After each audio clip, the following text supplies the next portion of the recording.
د کابل پوهنتون کیمیا پوهنځی چې په 1995 کال کې تاسیس شوی، یاد پوهنځی د فزیکي، تحلیلي، عضوي، عمومي او غیر عضوي کیمیا ډیپارټمنټونو په درلودلو سره ټولنې ته غوره علمي کادرونه وړاندې کوي. د پوهنځي 4 ډیپارټمنټونه د لوړو معیارونو سره سم څیړنیز او تدریسي فعالیتونه ترسره کوي ترڅو له مسلکي اړخه د محصلینو د پوهاوي کچه لوړه شي. د کیمیا پوهنځي سرپرست رئیس پوهنیار محمد ذاکر پردیس د پوهنځي د فعالیتونو په تړاو وایي چې د علمي او څیړنیزو فعالیتونو د بډاینې لپاره اساسي هڅې کړي. د نوموړي په وینا د دوی هدف د پوهنځي د لا پرمختګ لپاره په دوامداره توګه د امکاناتو او منابعو زیاتوالی دی ترڅو محصلین د نړیوالو معیارونو سره سمې لوړې زده کړې وکړي. در کل ما دارای 4 دیپارتمنت هستیم. البته دیپارتمنت های ما غیر فارغی هستند که دیپارتمنت کیمیای فیزیکی است، دیپارتمنت کیمیای تحلیلی است، دیپارتمنت کیمیای عضوی است و دیپارتمنت کیمیای عمومی و غیر عضوی است.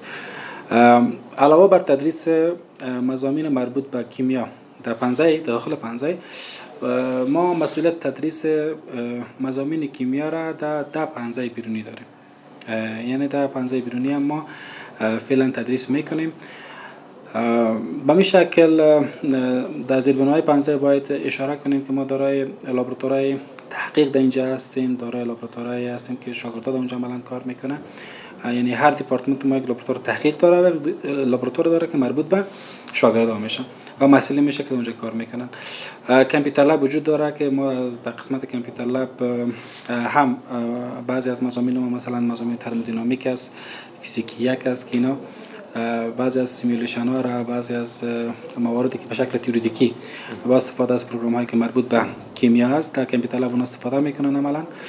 دغه پوهنځی د تدریسي او څیړنیزو فعالیتونو لپاره معیاري لابراتوارونه، مجهز کمپیوټر لاب او کتابتون لري ترڅو محصلینو ته د علمي موادو، څیړنیزو فعالیتونو او عملي زده کړو په برخو کې لاسرسی اسان شي.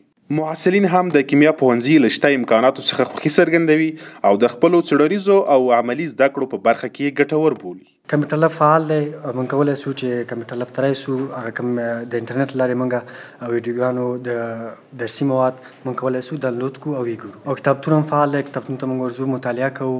د یادونې ده چې د کیمیا پوهنځی به په راتلونکي 1404 کال کې د صنعتي کیمیا په برخه کې د ماسټرۍ برنامه هم ایجاد کړي ترڅو په اړوند مسلکي برخه کې ټولنې ته مسلکي متخصصین وروزل شي.